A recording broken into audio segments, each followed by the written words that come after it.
அந்த சாதுக்களுடைய சாபம் அப்படிங்கிறது இந்த ஜாதகருக்கு இருக்கு அப்படின்னு சொல்லி அதுக்கு வந்து நாங்கள் ஒரு சொல்யூஷன் சொல்லுவோம். என்னென்னா சாதுக்களுக்கு அன்னதானம், வஸ்திரதானம் அதெல்லாம் பண்ணணும். அதாவது திருச்செந்தூர் இல்லைன்னா திருவண்ணாமலை இந்த மாதிரி இடங்களுக்கு சென்று சாதுக்களுக்கு இந்த மாதிரி ஒரு ராகு கேதுக்குள்ள தான் நிறைய பேருக்கு அந்த மாதிரி கிரகங்கள் இருக்கிறது. இது காலசர்ப்ப யோகம்னு சொல்லுவாங்க, காலசர்ப்ப தோஷம்னு சொல்லுவாங்க சில பேர். இப்போ இதுல முக்கியமா நம்ம பார்க்க வேண்டியது என்னன்னா, அப்போ பிரம்மாண்டம் அப்படின்னா எல்லாத்தையுமே மேக்னிஃபை பண்ணுவார், ஆம்பிளிஃபை பண்ணுவார். அப்போ எல்லா விஷயமே பெருசு. அதாவது ஒவ்வொரு கிரகத்துக்கும் ஒரு பாவ ஆதிபத்தியம்னு ஒன்று இருக்கும். இந்த பாவாதிபதி தனஸ்தானாதிபதி அவர் போய் ராகு கிராஸ் பண்ணி போறாரு அப்படின்னா ஒரு பிரம்மாண்டத்தை ஏற்படுத்துவார். அது மாதிரி எல்லா கிரகங்களுக்கும் சந்திரன் கேது இணைவு இது ரொம்ப ஒரு கஷ்டமான ஒரு இணைவு தான். ஏன்னா நிறைய குழந்தைங்க இந்த ஆட்டிசம், எஸ்பெஷலி இந்த ஆட்டிசம்ல பாதிக்கப்பட்ட நிறைய குழந்தைங்களுக்கு சந்திரன் கேது இணைவு இருக்கும். ஒன்று ஹைப்பராக இருக்கும், இல்லைன்னா ஹைப்போ, அந்த மாதிரி ரெண்டு விதமாக அது எப்படி வேணால் செயல்படும். அதுலேயும் இந்த பௌர்ணமியில் சில குழந்தைங்க பிறந்திருப்பாங்க. பௌர்ணமியில் இந்த சந்திரன் கேது இணைவு இன்னுமே கொஞ்சம் மோசமான ஒரு தாக்கத்தை ஏற்படுத்தும். அதே மாதிரி தாயார் வழியில யாருக்காவது மனநிலை சரியில்லாதவர்கள் இருப்பார்கள். இந்த சந்திரன் கேது இணைவு இல்ல தாயாருக்கே அந்த பிரச்சனை இருக்கலாம். இப்படி எல்லாம் அந்த கேதுவுடைய சில விஷயங்கள் கொஞ்சம் நம்ம கண்காணிக்க வேண்டிய ஒரு விஷயம் தான். ஆனா எங்கேயோ ஒரு இடத்துல எல்லாருக்கும் இருந்துதான் ஆகணும். கண்டிப்பா கேதுவையும் ராகுவையும் கொண்டு போய் எங்கேயும் வைக்க முடியாது. இந்த 12 கட்டத்துல அவங்க எங்கேயாவது இருந்துதான் ஆகணும். இப்போ நெக்ஸ்ட் சனி கேது இணைவு அப்படின்னு பார்த்தோம்னா, சனி கேது அப்படிங்கிறது சன்னியாசிகள், அதாவது சாதுக்களுடைய சாபம் பெற்ற ஒரு ஜாதகம்னு சொல்லலாம். அதான் முற்பிறவியில் எல்லாமே இப்போ நடக்கிற விஷயம் கிடையாது. நம்ம ஜாதகத்துல பார்க்குற எல்லாமே நம்மளுடைய முற்பிறவியில் நம்ம என்ன செஞ்சிருக்கோமோ அதுதான் இங்க பிரதிபலிக்கும். ஸோ இந்த சாதுக்களுடைய சாபம் அப்படிங்கிறது இந்த ஜாதகருக்கு இருக்கு அப்படின்னு சொல்லி அதுக்கு நாங்கள் ஒரு சொல்யூஷன் சொல்லுவோம். என்னன்னா சாதுக்களுக்கு அன்னதானம், வஸ்திரதானம் அதெல்லாம் பண்ணணும். அதாவது திருச்செந்தூர் இல்லைன்னா திருவண்ணாமலை இந்த மாதிரி இடங்களுக்கு சென்று சாதுக்களுக்கு இந்த மாதிரி ஒரு தான தர்மம் பண்ணி அவங்க கிட்ட ஆசீர்வாதம் வாங்கிக்கணும். அப்போ இந்த தோஷம் நிவர்த்தி ஆகும் அப்படின்னு சொல்லலாம். இதுக்கு ஏதாவது எண்ணிக்கை இருக்கா? இத்தனை வருடங்கள் செய்யணும், இவ்வளவு லைஃப்ல ஒரு தடவை பண்ணா போறோம். ஒரு தடவை பண்ணா அவங்க கிட்ட ஆசீர்வாதம். ஆமா, சந்தர்ப்பம் கிடைக்கும் போதெல்லாம் பண்ணாலும் நல்லது. அது அவங்கவுங்க வசதிக்கு ஏற்ற மாதிரி. வசதியா இருக்கிறவங்க எப்ப போனாலுமே பண்ணலாம். வசதி இல்லாதவங்க லைஃப்ல ஒரு தடவை பண்ணலாம். ஏன்னா எந்த ஒரு ரெமிடியுமே ரெமிடின்னு நான் சொல்லியாச்சுன்னா அது ஒரு தடவை தான் பண்ணணும். நம்ம மற்ற விஷயங்கள் குலதெய்வ கோவிலுக்கு போறது, பண்றது, அபிஷேகம் பண்றது அதெல்லாம் நீங்க ரெகுலரா பண்ணலாம். ஆனா ஒரு பரிகாரமா, அதாவது வழிபாடு பரிகாரம்னு ஒரு விஷயம் பண்ணும்போது அது ஒரு தடவை தான் பண்ணணும். பண்றது நல்லது. இப்போ அடுத்ததாக நம்ம திருப்பியும் அதே ராகு கேதுங்கிற ஒரு விஷயத்துக்குள்ள தான் வரோம். ஏன்னா இப்போ நம்ம செவ்வாயை கனெக்ட் பண்ணி பார்த்தோம். இதே மாதிரி ராகு கேது அச்சுக்குள்ள எல்லா கிரகங்களும் அடங்கி போயிருக்கும். நிறைய பேர் ஜாதகத்துல கிட்டத்தட்ட அப்படிதான் இருக்கு. அப்படி இருக்கும்போதும் அது ஒரு காலசர்ப்ப தோஷமா வச்சு திருமணத்துல திருப்பியும் பிரச்சனை வரதுக்கு வாய்ப்புகள் இருக்குங்கிறாங்க. இதை பத்தின ஒரு விளக்கம். அதாவது அப்படி பார்த்தா இந்த உலகத்துல ஒரு 80% யாருக்குமே கல்யாணம் ஆகாது. ராகு கேதுக்குள்ளதான் நிறைய பேருக்கு அந்த மாதிரி கிரகங்கள் இருக்கிறது. இது காலசர்ப்ப யோகம்னு சொல்லுவாங்க, காலசர்ப்ப தோஷம்னு சொல்லுவாங்க சில பேர். இப்ப இதுல முக்கியமா நம்ம பார்க்க வேண்டியது என்னன்னா, ராகு கேது ரெண்டுக்கும் நடுவுல எல்லா கிரகங்களும் இருக்கு. எல்லா கிரகமுமே முன்னோக்கி தான் போகும், கிளாக் வைஸா போகும். ஆனா ராகு கேதுக்கள் மாத்திரம் ஆன்டி கிளாக்கா போவாங்க, ரிவர்ஸ்ல போவாங்க. இப்போ நம்ம கிரகங்கள் எல்லாமே ராகுவை நோக்கி போறதா இல்ல கேதுவை நோக்கி போறதான்னு நம்ம பார்க்கணும். இப்போ சப்போஸ் ஒரு உதாரணத்துக்கு நான் சொல்றேன். இப்போ கன்னியா லக்னம், கன்னியா லக்னத்திலேயே கேது இருக்காரு அண்ட் ராகு மீனத்துல இருக்காரு. இப்போ எல்லா கிரகங்களும் இந்த கன்னி டு மீனத்துக்குள்ளேயே இருக்குன்னு வச்சுக்கோங்களேன். அப்போ இந்த கிரகங்கள் எல்லாமே எல்லா கிரகங்களும் முன்னோக்கி தான் போயிட்டு இருக்கு. அப்ப ராகு தான் கேது பின்னாடி போயிடுவாரு அண்ட் ராகு இப்படி இறங்கி வருவாரு. ஓகே, இவர் வந்து பின்னாடி போறாரு கேது, ராகு இப்படி இறங்கி வராரு. அப்ப இந்த கிரகங்கள் எல்லாம் வந்து அந்த ராகுக்குள்ளதான் போறது. ஆமா, அப்ப ராகு வாய்க்குள்ளதான் எல்லாம் போயிட்டு வெளியில வரும். அப்போ ராகுங்கிறது என்ன? பிரம்மாண்டம். அப்ப பிரம்மாண்டம் அப்படின்னா எல்லாத்தையுமே மேக்னிஃபை பண்ணுவாரு, ஆம்பிளிஃபை பண்ணுவாரு. அப்போ எல்லா விஷயமே பெருசு. அதாவது ஒவ்வொரு கிரகத்துக்கும் ஒரு பாவ ஆதிபத்தியம்னு ஒண்ணு இருக்கும். இந்த பாவாதிபதி தனஸ்தானாதிபதி அவர் போய் ராகு கிராஸ் பண்ணி போறாரு அப்படின்னா ஒரு பிரம்மாண்டத்தை ஏற்படுத்துவாரு. அது மாதிரி எல்லா கிரகங்களுக்கும் ஒரு ஆதிபத்தியம்னு ஒண்ணு உண்டு ஜோதிடத்துல. ஸோ அந்த கிரகங்கள் எல்லாமே நல்லா பெர்ஃபார்ம் பண்ணும். சப்போஸ் இதுவே உல்டாவா இப்ப இங்க வந்து கன்னியில வந்து ராகுவும் மீனத்துல கேதுவும் இருந்து இந்த கிரகங்கள் எல்லாம் கேதுக்குள்ள போறது அப்படின்னா இது எல்லாத்தையும் சுருக்கிடுவாரு கேது. ஏன்னா இவங்க போறது வந்து கேது வழியா தான் இவங்க போகணும். அப்ப கேது கிட்ட போயிட்டா எல்லாமே சுருங்கிடும். ஸோ அந்த சுருக்கும் தன்மை. ஆனா அறிவுபூர்வமா அவங்க புத்திசாலியா நல்ல படிப்பு, நல்ல ஒரு ஞானம் எல்லாத்தையும் கொடுப்பாரு. ஆனா லௌகீகம் அப்படிங்கிற விஷயத்துல வந்து அவர் வந்து ஒரு ஆப்பு வைப்பார். ஏன்னா லௌகீகத்துக்கு கேது என்னைக்குமே உடன் போக மாட்டாரு. ஸோ இந்த ஒரு டிஃப்ரென்ஸ் தான் இந்த ராகு கேதுல. காலசர்ப்ப தோஷம் இருக்கிறது தப்பு இல்லை, ஆனா கிரகங்கள் யாரை நோக்கி போறாங்க அப்படிங்கிறது தான் இங்க முக்கியமா பார்க்க வேண்டிய ஒரு விஷயம்.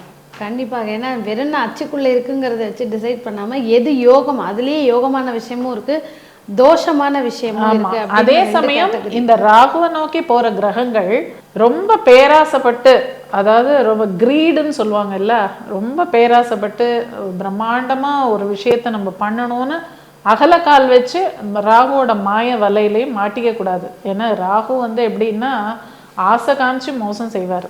மாய வலையை விரிச்சு அதுல உங்களை விழ வச்சு அதுக்கப்புறம் உங்களுக்கு ஒரு துன்பத்தை கொடுத்து அவர் வந்து வேடிக்கை பார்ப்பார். ஸோ அதனால எப்பவுமே பேலன்ஸ்டா இருக்கிறது நல்லது. எந்த ஒரு விஷயத்துக்குமே ரொம்ப நம்ம மயங்கி ஒரு ஃபேண்டசி வேர்ல்டுக்குள்ள போகணும்னு நினைக்க கூடாது. நார்மலா யதார்த்தமா இருக்கிறது என்னைக்குமே நல்லது. ராகு கேதுவோட இதுவே என்ன தெரியுமா அர்த்தமே? ராகு தான் நம்மளை எப்பவுமே இழுப்பார் நம்மளை. ஏன்னா அவருக்கு வந்து ஆசை அப்படிங்கிற ஒரு விஷயம் ஜாஸ்தி. ஆனா நம்ம எப்பவுமே கேதுவை நோக்கி தான் பயணிக்கணும். எல்லாத்துலேயும் ஒரு கண்டென்ட்மெண்ட் அப்படின்னு, அதான் போதும் என்ற மனமே என்ன சொல்லுவாங்க செய்யும் மருந்து. ஆமா, அந்த மாதிரி தான். ஸோ கேதுவை வந்து பின்பற்றணும். அதுக்குன்னு வாழ்க்கையில ஒரு ஆம்பிஷன் இல்லாம இருக்கணும்னு நான் சொல்ல வரல. ஆம்பிஷன் இருக்கணும், எல்லாமே நம்ம தகுதிக்குள்ள இருக்கணும். இப்ப நான் வந்து அம்பானி ஆகணும்னு ஆசைப்பட்டா நடக்காது. அதனால எனக்கு என்ன முடியுமோ அந்த அளவுக்கு நான் ஆசைப்பட்டா போறோம். அவரவர் தகுதிக்கு ஏற்ற மாதிரி எண்ணங்கள் வைக்கும் பொழுது அவங்களால நிச்சயமா ஜெயிக்க அவ்வளவுதான் அப்படின்னு. அருமை. இப்போ நம்ம அகெயின் அந்த திருமணம் அப்படிங்கிற ஒரு விஷயத்துக்கு தான். ஏன்னா திருமணத்தை வச்சு தான் வாழ்க்கையே இருக்குது. அடுத்த குழந்தையோட படிப்பு, அடுத்தது அவங்களோட ஆரோக்கியம், எல்லாமே இதை வச்சு தான் நம்ம பேசுகிறோம். கடந்த பதிவில் நம்ம பேசும்பொழுது இந்த 2ஆம் யோக திருமணம் அப்படிங்கிற ஒரு விஷயத்தை பற்றி பேசணும். சில பேருக்கு சின்ன வயசுலேயே லவ் மேரேஜ் பண்ணிப்பாங்க, கொஞ்ச நாள் நல்லா வாழ்வாங்க. சில பேருக்கு குழந்தை இருக்கும், சில பேருக்கு குழந்தை இருக்காது. அதுக்குள்ளே ஒரு மிஸ் அண்டர்ஸ்டாண்டிங், ஒரு பிரிவினை. சரி, கொஞ்சம் அது ஒரு தடை மாதிரி ஆயிடுச்சு, இப்போ வந்து அவங்களோட தோஷம் போயிடுச்சுன்னு அடுத்த மேரேஜ் பண்ணுவாங்க. திரும்பவும் அதே பிரச்சனையை ஃபேஸ் பண்ணி அதுவும் முறிவாயிடும். 3ஆவது முறைக்கு போவாங்க. ஸோ இந்த மாதிரி 3 முறை, 2க்கு மேற்பட்ட திருமண முறிவுகள். ஆனால் இதில் என்ன கேள்வினா, திரும்ப இவங்க எவ்வளவு திருமணம் பண்ணாலும் இதுதான் நடக்குமா, இல்லை இவங்க எந்த இடத்துல தவறு பண்ணுறாங்களோ அதை சரி செஞ்சுக்கிட்டா இருக்கிற வாழ்வை அவங்க தக்க வச்சுக்க முடியுமா? அதாவது சில பேருடைய ஜாதகத்துல பார்த்தீங்கன்னா எத்தனை திருமணம் பண்ணாலும் அவங்களுக்கு நிலைக்காதுங்கிற மாதிரி ஒரு அமைப்பு இருக்கும். அதாவது அடிப்படையில சில பேருக்கு திருமண யோகமே இல்லாம ஒரு ஜாதகம் இருக்கும், அவங்களுக்கு பண்ணவே வேண்டாம். என்ன கேட்டா நான் அப்படிதான் சொல்லுவேன். நான் போன பதிவுலையும் அதுதான் சொன்னேன். திருமணம் அல்லாத வேற விஷயங்கள்ல அவங்க எவ்வளவோ சாதனை பண்ணலாம்.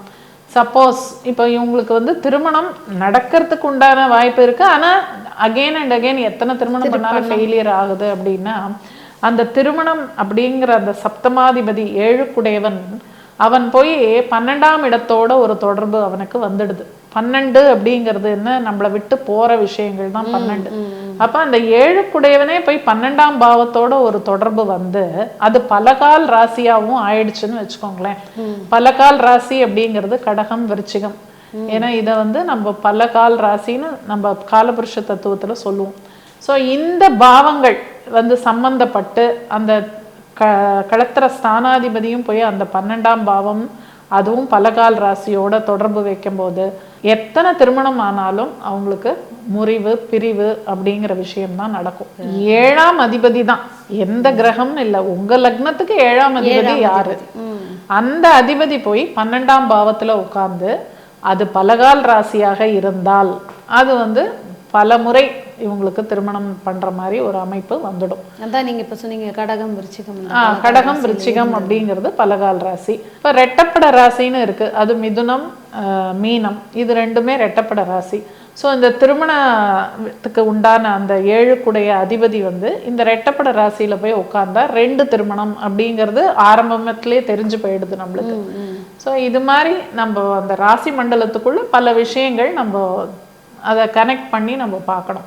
நிச்சயமா, ஏன்னா சொல்லும்போது ஆச்சரியமா இருக்கு.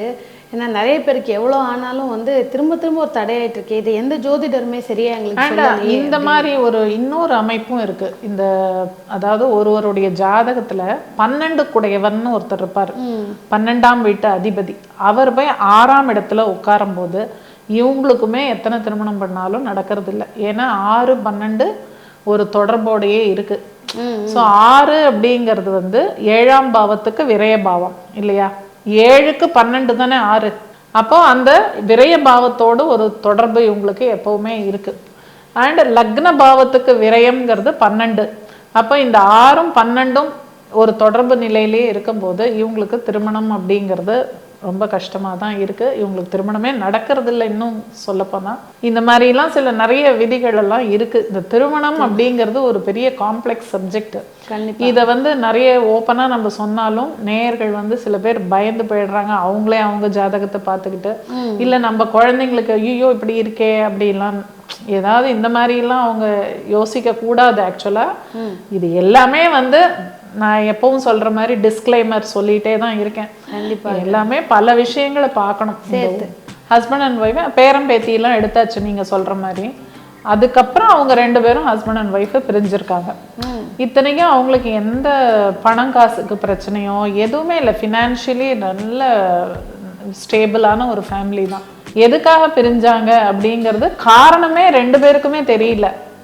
ஏன்னா அவ்வளோ ஒரு அன்னோன்யமா இருந்த ஒரு ஹஸ்பண்ட் அண்ட் ஒய்ஃப் 2 பேரும். அதே மாதிரி இன்னும் சில பேருக்கு 7ஆம் இடத்துல குரு இருந்து குரு தசை நடக்கும் போது அதுவும் ஒரு பிரிவை கொடுத்துடுது.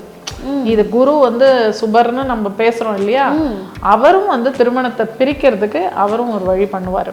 ஏன்னா அது வந்து காலச்சக்கரத்தின் 9 குடையவர். அவர் காலபுருஷனுடைய 9 குடையவர் குரு. இந்த சனியோட நட்சத்திரங்கள்ல பிறந்தவங்களுக்கு இந்த 3வது தசை கேது தசையா வந்து கல்யாணத்தை நடத்த விடாம லேட் மேரேஜ் தான் அவங்க எல்லாருக்குமே ஆகுது. இன்னும் சில பேருக்கு அந்த வயதை கடந்துட்டாங்கன்னா கல்யாண ஆசையே இல்லாம போயிடுது. அப்படியும் சில பேருக்கு இருக்கு. ஸோ இது வந்து ராகுவை வந்து இங்க வந்து நம்ம